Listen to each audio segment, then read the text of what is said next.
So hey, welcome back to the channel. So do you ever feel stuck kind of while shooting Sony stills? Like you either have this, awesome raw file that has a ton of dynamic range. You can push and pull the colors however you want. And it really is just a blank canvas when you get a raw, a Sony raw into Lightroom or whatever. Or you have a JPEG that's just kind of standard, and while it is 100% accurate, there's no doubt about that. I mean, Sony's JPEGs are accurate as they can be. It's just liking that little bit of extra, sauce or, just a little bit of extra something. And while they're fine most of the time, sometimes you just want a little bit of extra something. You want a little something different. And while I always thought that, just shooting in standard was the way to go, and that's kind of what everybody online says to shoot in.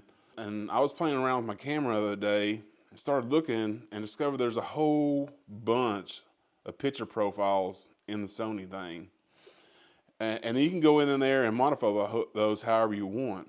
So I've been kind of into the Sony system, and I chose IN picture profile. I have no idea what IN stands for.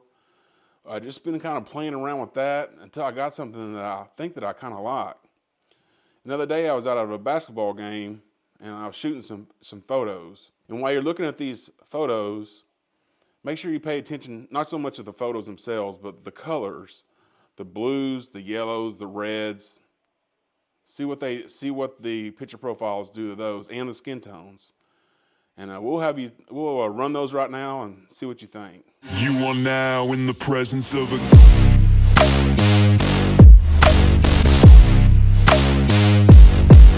king.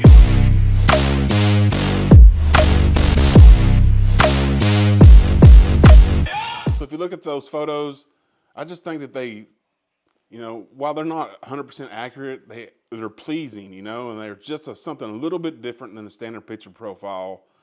And I'm really liking how this is starting to develop. I think that I could get just to do a few more modifications and maybe get it exactly where I want, but it's pretty close right there.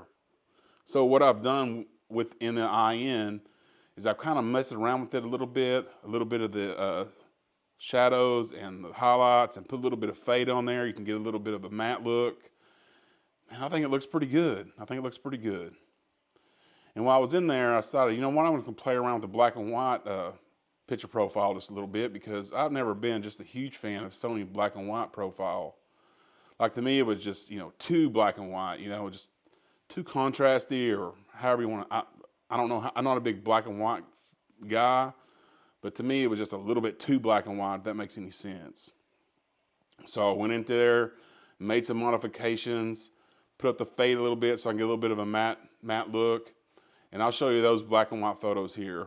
Now, I don't have any original Sony black and white picture profiles to show you, but here are the black and white photos that I got using my new picture profile.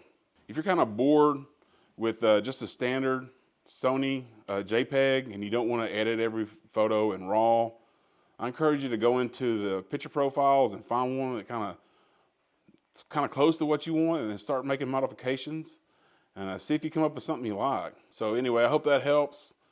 Thanks for watching, and we'll see you on the next one.